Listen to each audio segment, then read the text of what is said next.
بسم اللہ الرحمن الرحیم۔ آپ کو سی نیوز کے پلیٹ فارم سے خوش آمدید کہتے ہیں، اور ہمیشہ کی طرح سی نیوز آپ کو کرنٹ نیوز، کرنٹ صورتحال سے پوری طرح باخبر رکھتا ہے۔ آج کی اس ویڈیو کے اندر بھی ہم ایک انتہائی اہم ٹاپک ڈسکس کریں گے، جو اس وقت پاکستان میں سیاسی صورتحال چل رہی ہے، جس انداز سے حالات تیزی کے ساتھ بگڑتے جا رہے ہیں، وہ ہر ایک کے لیے قابل تشویش ہے۔ ہر ذی شعور جو تھوڑی بہت بھی حالات کی سمجھ رکھتا ہے اور اپنے اس ملک کی اہمیت کو جانتا ہے، وہ بڑے اچھے طریقے سے سوچ رہا ہے کہ آخر یہ حالات کدھر جائیں گے، اس کی ڈیسٹینیشن کیا ہوگی، اس کی منزل کیا ہوگی، اور اس کے نتائج کیا نکلیں گے۔ کیونکہ اب بات پہلے صرف الزامات تھے، ایک دوسرے کے خلاف شعلہ بیانی تھی اور ایک دوسرے کو تنقید کی جا رہی تھی، لیکن اب صورتحال بالکل مختلف ہوتی جا رہی ہے۔ اب تو بات جو ہے وہ ذاتیات تک گئی۔ ذاتیات سے بعض ماہرین نے، بعض ناقدین نے، بعض طبقے نے برا منایا کہ سیاست میں ایسا نہیں ہونا چاہیے۔ تو اب وہاں رکنے کی بجائے بات اس سے بھی آگے بڑھ گئی ہے، اور وہ بات کیا ہے کہ اب بات قتل و غارت کی دھمکیاں دینے پہ اتر آئی ہے۔ ایک بیان آیا رانا ثناء اللہ کی طرف سے، جس سے اب وہ انکار کر رہے ہیں۔ وہ کہہ رہے ہیں کہ میں نے ایسا کوئی سٹیٹمنٹ نہیں دی۔ وہ پی ٹی آئی کو گولی کی طرح لگا کہ انہوں نے اپنے اس بیان کے اندر بقول پی ٹی آئی رہنماؤں کے عمران خان کو قتل کی دھمکی دی۔ عمران خان خود بھی گائے بگائے اپنے مارے جانے کی باتیں کرتے ہیں، اپنی ہر تقریر کے اندر، اپنے ہر جو ہے وہ پریس کانفرنس کے اندر، اپنے لوگوں سے خطاب کے دوران، حتیٰ کہ میڈیا کے لوگوں سے بات چیت کرتے ہوئے بھی وہ ایک مرتبہ نہیں کئی مرتبہ بھی ان خدشات کا اظہار کر چکے ہیں۔ حتیٰ کہ عدالت کے اندر بھی وہ یہ بات کہتے ہوئے نہیں تھکتے کہ مجھے قتل کرنے کا جو پلان ہے وہ بنایا جا چکا ہے، میری جان کو جو ہے وہ خطرہ ہے، کیونکہ ایک بڑے ٹاپک، ایک بڑے انقلاب کی طرف جا رہے ہیں، اس لیے اتنا ہی جان کو خطرہ بھی بڑھتا جا رہا ہے۔ تو صورتحال جو تھی، جو الزامات سے شروع ہوئی، جو شعلہ بیانی سے شروع ہوئی، جو تنقید پہ گئی، اب پھر ذاتیات پہ آئی دونوں اطراف سے، کیونکہ میجر پارٹیز پاکستان کے اندر نون لیگ ہے یا پاکستان تحریک انصاف ہے، تو دونوں کا آپس میں ٹکراؤ ہے، اور دونوں کی طرف سے جو ہے وہ شعلہ بیانی کا استعمال کیا جاتا ہے۔ صبح سے لے کر رات گئے تک ایک دوسرے پر یہ الزامات تھے۔ مختلف ٹیلی ویژنز کے ٹاک شوز کے اندر بیٹھے ہوئے بھی ان کے رہنما آپس میں ٹکراتے تھے، مگر اب صورتحال اس سے اگلے قدم پہ چلی گئی، اس سے بھی بڑھ گئی ہے، جو لازماً جو ہر صورت پریشان کن ہے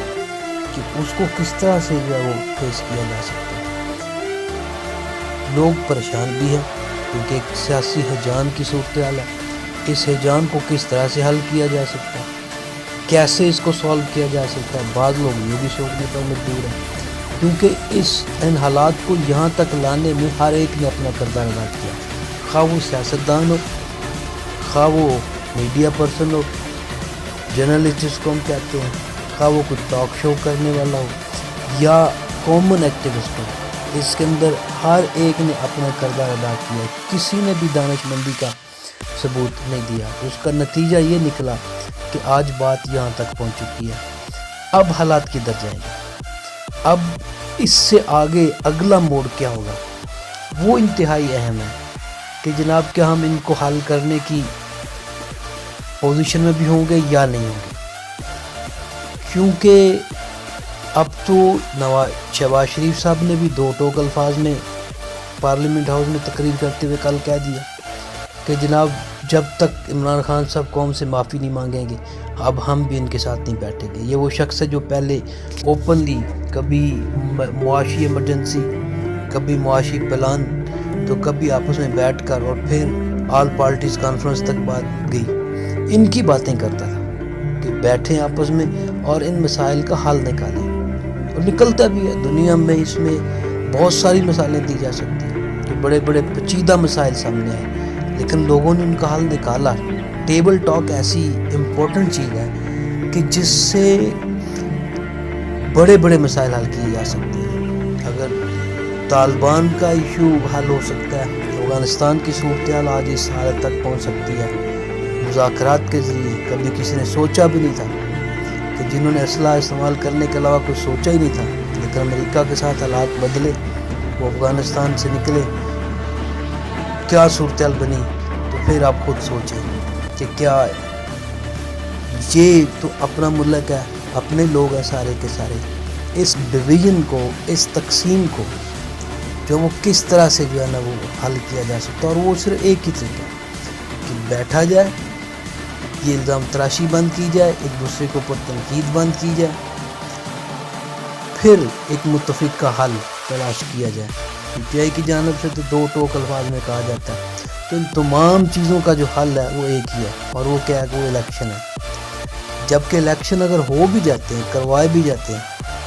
تو حل پھر بھی نہیں نکلے گا۔ ماضی میں ہم یہ چیزیں دیکھ چکے ہیں، نہ کسی کو 2/3 میجورٹیاں ملنی ہے اور نہ ہی مسائل حل ہونے، اور بہت بڑی وجہ اس کی 2/3 میجورٹی نہ ملنے کی، کیونکہ سندھ میں PPP موجود ہے اور بلوچستان کے اندر بھی اسے اچھی خاصی سپورٹ حاصل ہے۔ تو اس لحاظ سے اب یہ کس رخ بیٹھتے ہیں، یہ ہر کوئی سوچنے پر مجبور ہو چکا ہے۔ پرائم منسٹر نے بھی کہہ دیا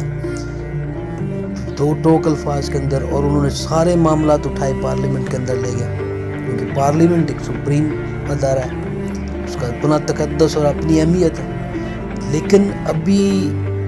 جس نیچ پہ ہم پہنچ رہے ہیں، جن حالات پہ یا جس سٹیج پہ آ کر کھڑے ہو گئے، وہ ہمیں بہت کچھ سوچنے پر مجبور کر دیتا ہے کہ ہمیں دیکھنا ہوگا کہ ان حالات کو کیسے کول ڈاؤن کیا جائے۔ عمران خان صاحب بھی اب ڈھکے چھپے الفاظ میں، بعض اوقات کھلے الفاظ میں پیغام دیتے ہیں کہ وہ بات چیت کے لیے تیار ہیں، حالانکہ ماضی کے اندر وہ یہ کام کرنے کے لیے تیار نہیں تھے کہ یہ چور ڈاکو ہیں سب، اور میں ان کے ساتھ بیٹھ کر بات کرنے کے لیے بھی تیار نہیں ہوں۔ اب چونکہ اس مام کے اندر سارے ننگے ہیں، ادھر بھی کرپشن کے الزامات اپنے عروج پر پہنچ چکے ہیں، ادھر بھی کئی کیسز کرپشن کی بنیاد پر بنے ہیں، عمران خان کے ساتھیوں کے اوپر بھی کرپشن کے کیسز سامنے آ رہے ہیں۔ تو اب صورتحال جو ہے وہ یہاں تک پہنچ چکی ہے۔ اگر صرف لوٹ مار کی بات کی جائے تو اس کا مطلب یہ ہے کہ اب دونوں سائڈیں جو ہے وہ برابر ہوتی ہوئی دکھائی دے رہی ہے، معصومیت کا جو پہلو تھا وہ ختم ہو چکا۔ تو اس لیے اس سارے حالات کا یہ متقاضی ہے، اس چیز کا تقاضا کر رہا ہے کہ اس کا بیٹھ کر حل نکالا جائے، اس کے علاوہ دوسرا سلوشن نہیں ہے۔ یہ قتل و غارت تک کی دھمکیاں، رانا ثناء اللہ کے اوپر تو پہلے ہی الزامات لگائے جاتے ہیں کہ جناب انہوں نے فیصل آباد میں اتنے قتل کروائے،